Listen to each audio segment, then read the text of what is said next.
17वें गणतंत्र दिवस पर यहाँ पुलिस लाइन की परेड में सम्मिलित होने का अवसर मिला। मैं इस अवसर पर समस्त क्षेत्रवासियों को, देशवासियों को गणतंत्र दिवस की शुभकामना देता हूँ। हमारा लोकतंत्र और मजबूत रहे, देश शक्तिशाली हो, ऐसी मेरी कामना है। अब उस पर सरकार विचार कर रही है, करेगी, लेकिन मैं इतना कह सकता हूँ कि किसी को भी भयभीत होने की आवश्यकता नहीं है। जो भी व्यवस्थाएं की गई हैं वो सबकी सुरक्षा के लिए है, इससे किसी को दिक्कत नहीं होगी। बीजेपी का कानून नहीं, यूजीसी अपने आप में स्वायत्त शासी संस्था है। कि सरकार ने यूजीसी अपने हिसाब से शिक्षण संस्थाओं को चलाती है। वो कमीशन है, आयोग है एक तरीके से। लोकतंत्र है, सबको अपनी बात कहने का अधिकार है। देखिएगा, चुनाव राष्ट्रीय मुद्दों पर होगा। सबका साथ, सबका विकास, सबका प्रयास, सबके सहयोग से देश को आगे ले जाने की बात मुख्यमंत्री जी ने की है।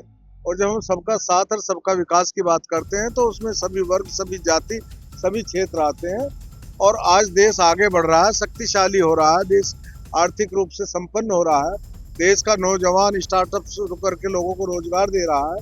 तो इसमें ज्यादा चिंतित होने की जरूरत नहीं है। मोदी जी और योगी जी के नेतृत्व में जो डबल इंजन की सरकार चल रही है, उसमें किसी के साथ भी अन्याय नहीं होने दिया जाएगा। देखिए, आज सबसे पहले आप सभी मीडिया बंधुओं के माध्यम से मैं समस्त जनपद वासियों को गणतंत्र दिवस की बहुत हार्दिक शुभकामनाएं देना चाहूँगा। और आज बहुत ही खुशी का, बहुत ही उत्साह का पल है कि हम सभी लोग मिलकर अपना 76वां गणतंत्र दिवस सेलिब्रेट कर रहे हैं। और इस अवसर पर ये राष्ट्रीय पर्व हमें याद दिलाता है कि किन संघर्षों के बाद में हमने आज़ादी प्राप्त की थी और किन सिद्धांतों पर, किन नियमों पर हमारा देश आज चल रहा है। और निश्चित रूप से इन 76 वर्षों में हमने बहुत प्रगति हासिल की है और उस प्रगति का मूलभूत आधार हमारा संविधान रहा है।